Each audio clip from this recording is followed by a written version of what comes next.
ఇప్పుడు మీకు మీరు ప్రాబ్లమ్ లేదనొచ్చు. అతను ప్రాబ్లమ్ అంటున్నాడు గాబట్టి, అతను మీరు సంసారానికి రాకపోతే, అతను కేసు వేసుకునే అవకాశం ఉందతనికి. అన్నాడండి అలాగని. మేం చెప్తున్నామమ్మా. తను చెప్పాలి కదండీ! అలా మీరెలా చెప్పేస్తారు నాకర్థం కాదు. మేము చూడు బాగానే ఉన్నాము.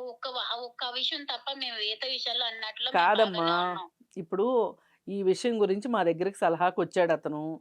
మేమేమనుకున్నాము, నీతో మాట్లాడి నీకు కౌన్సెలింగ్ చేసి, నీకు ఎక్స్‌ప్లెయిన్ చేద్దామని మేమనుకున్నాము. నువ్వేమంటున్నావు, నా ఇష్టం, అంతా నా ఇష్టం అంటున్నావు నా నువ్వు. ఇష్టమని నేనేమి అనలేదు మేడము. నేనలాని నాకు అనలేదు. నా ఇష్టమని కాదు. నేను అంటలేదు.